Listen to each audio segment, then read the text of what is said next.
बहुत समय पहले मालवा देश में इंद्रधुमन नाम के एक महान और धर्म प्रिय राजा राज करते थे। वे भगवान विष्णु के बहुत बड़े भक्त थे। दिन रात उनके मन में केवल भगवान का नाम बसता था। एक दिन उनके राजमहल में एक तपस्वी साधु आए। साधु ने राजा से कहा, हे राजन, धरती पर भगवान स्वयं नील माधव के रूप में विराजमान है। जो भी उनके दर्शन कर लेता है उसका जीवन सफल हो जाता है। यह सुनते ही राजा इंद्रधुमन के मन में भगवान के दर्शन की तीव्र इच्छा जाग उठी। उन्होंने तुरंत अपने सेवकों और विद्वान ब्राह्मणों को चारों दिशाओं में भेज दिया। कई महीनों तक खोज चलती रही, लेकिन किसी को भगवान नील माधव का पता नहीं चला। अंत में राजा के बुद्धिमान ब्राह्मण सेवक विजयपति को समाचार मिला कि उड़ीसा के घने जंगलों में रहने वाले सबर जाति के प्रमुख विश्ववसु भूत रूप से भगवान नील माधव की पूजा करते हैं। विद्यापति कठिन जंगलों को पार करते हुए विश्ववसु के घर पहुँचे। विश्ववसु भगवान के बहुत बड़े भक्त थे। वे किसी बाहरी व्यक्ति को भगवान के दर्शन नहीं करने देते थे। बहुत विनती करने के बाद वे तैयार हुए, लेकिन उन्होंने विद्यापति की आंखों पर पट्टी बांध दी ताकि रास्ता किसी को पता न चल सके। विद्यापति बहुत चतुर थे। उन्होंने चुपके से अपने वस्त्र में रखे सरसों के दाने रास्ते में गिराने शुरू कर दिए। कुछ समय बाद वे एक दिव्य स्थान पर पहुँचे। जब आंखों से पट्टी हटाई गई तो विद्यापति भगवान के दिव्य रूप को देखकर अस्तबंध रह गए। घने जंगलों के बीच दिव्य प्रकाश फैल रहा था। सुगंधित हवा बह रही थी। वहाँ भगवान नील माधव का अद्भुत स्वरूप विराजमान था। उनकी मूर्ति से ऐसा तेज निकल रहा था कि विद्यापति के आंखों से आंसू बहने लगे। कुछ दिनों के बाद विद्यापति वापस राजा इंद्रधुमन के पास लौटे और उन्होंने सारी कथा सुनाई। इसी बीच रास्ते में गिरे सरसों के दानों से पौधे उगाए थे। उन्हीं पौधों के सहारे राजा और उनकी सेना जंगल तक पहुंच गई। लेकिन जब राजा वहां पहुंचे तो भगवान नील माधव की मूर्ति अदृश्य हो चुकी थी। राजा ये देखकर बहुत दुखी हुए। वह रोते हुए भगवान से प्रार्थना करने लगे, हे प्रभु, मैं केवल आपके दर्शन के लिए आया था। कृपया करके मुझे दर्शन दीजिए।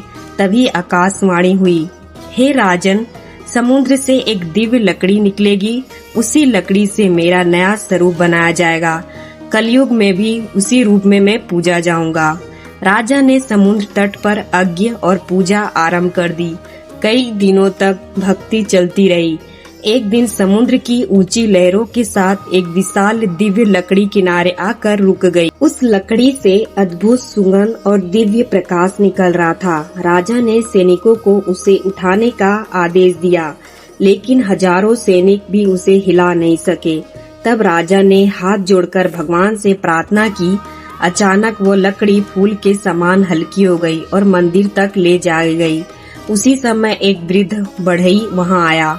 वह वास्तव में देवताओं के दिव्य शिल्पकार विश्वकर्मा थे। उन्होंने कहा, मैं भगवान की मूर्तियाँ बनाऊंगा, लेकिन जब तक मेरा कार्य पूरा न हो जाए कोई भी कमरे का द्वार नहीं खोलेगा। राजा ने उनकी बात मान ली। कई दिनों तक कमरे के अंदर से औजार चलने की आवाज आती रही। फिर अचानक आवाज आनी बंद हो गई। रानी गुड़ीचा घबरा गई। उन्होंने लगा कि कहीं वृद्ध बढ़ई को कुछ हो नहीं गया हो।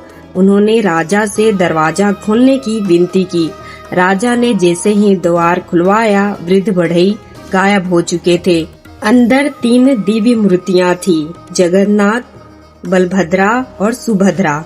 लेकिन मूर्तियाँ अधूरी थी। हाथ पूरे नहीं बने थे और पैर भी नहीं थे। राजा बहुत दुखी हुए। तभी आकाशवाणी हुई, हे राजन, यही मेरा दिव्य रूप है। कलयुग में भी इसी रूप में मैं पूजा जाऊंगा। राजा ने उन मूर्तियों को बड़े सम्मान से मंदिर में स्थापित कराया। यही मंदिर आगे चलकर जगन्नाथ टेम्पल के नाम से प्रसिद्ध हुआ। कहा जाता है कि भगवान जगन्नाथ वास्तव में भगवान कृष्णा का ही रूप है। जब श्री कृष्ण पृथ्वी छोड़कर अपने धाम जाने लगे, तब उनका दिव्य हृदय पूरी तरह नष्ट नहीं हुआ। वही दिव्य तत्व भगवान जगन्नाथ की मूर्ति में स्थापित किया गया। इसी रहस्य को ब्रह्मपदार्थ कहा जाता है। अब सुनिए पूरी मंदिर के रहस्यों की कथा। कहा जाता है कि हनुमान जी भगवान जगन्नाथ के बहुत बड़े भक्त थे, लेकिन वो समुद्र की गर्जना सुनते ही समुद्र की ओर दौड़ जाते थे। इससे मंदिर की रक्षा में बाधा आने लगी। तब भगवान जगन्नाथ ने हनुमान जी से कहा, हे बजरंगबली, आप मेरे प्रिय भक्त हैं, मैं चाहता हूँ कि आप इसी मंदिर की रक्षा करें। लेकिन हनुमान जी बार बार समुद्र की आवाज सुनकर वहाँ चले जाते। तब भगवान जगन्नाथ ने उन्हें मंदिर के एक स्थान पर दिव्य शक्ति से बांध दिया, ताकि वो हमेशा मंदिर की रक्षा करते रहे। आज भी मंदिर में बेड़ी हनुमान टेम्पल नाम का स्थान है। बेड़ी का अर्थ होता है बंधन। भक्त मानते हैं कि वहाँ हनुमान जी बंधे हुए रूप में विराजमान है। पूरी मंदिर का एक और बड़ा रहस्य, मंदिर का झंडा। मंदिर के ऊपर लगा झंडा हमेशा हवा के विपरीत दिशा में लहराता दिखाई देता है। लोग इसे भगवान जगन्नाथ का चमत्कार मानते हैं। हर दिन एक सेवक बिना किसी सहारे के मंदिर की ऊंचाई चोटी पर चढ़कर झंडा बदलता है। मान्यता है कि यदि एक दिन भी झंडा न बदला जाए तो मंदिर कई वर्षों तक बंद हो सकता है। एक और अद्भुत रहस्य समुद्र की आवाज का है। जब कोई व्यक्ति मंदिर के बाहर खड़ा होता है तो समुद्र की तेज गर्जना साफ सुनाई देती है, लेकिन जैसे ही वह मंदिर के सिंह द्वार के अंदर प्रवेश करता है, समुद्र की आवाज लगभग सुनाई देना बंद हो जाती है। और जैसे ही व्यक्ति मंदिर से बाहर निकलता है, समुद्र की आवाज फिर सुनाई देने लगती है। भक्त इसे भगवान जगन्नाथ की दिव्य शक्ति मानते हैं। मंदिर का एक और रहस्य ये भी है कि उसके ऊपर से पक्षी नहीं उड़ते। मंदिर की चोटी की छाया भी साफ दिखाई नहीं देती। भगवान जगन्नाथ का महाप्रसाद भी बहुत प्रसिद्ध है। मंदिर की विशाल रसोई में मिट्टी के बर्तनों में भोजन पकाया जाता है। आश्चर्य की बात यह है कि सबसे ऊपर रखा बर्तन पहले पक जाता है। कहा जाता है कि मंदिर में प्रसाद कभी कम नहीं पड़ता और न ही कभी व्यर्थ बचता है। हर वर्ष रथ यात्रा का भव्य उत्सव मनाया जाता है। भगवान जगन्नाथ, बलभद्र और सुभद्रा विशाल रथों में बैठकर नगर भ्रमण करते हैं। लाखों भक्त रस्सियां खींचते हैं, जय जगन्नाथ का जयकारा लगाते हैं। भक्त मानते हैं कि उस दिन भगवान स्वयं अपने भक्तों के बीच आते हैं, ताकि हर कोई उनके दर्शन कर सके। आज भी करोड़ों भक्त प्रेम और श्रद्धा से कहते हैं, बोलिए आप सभी जय जगन्नाथ।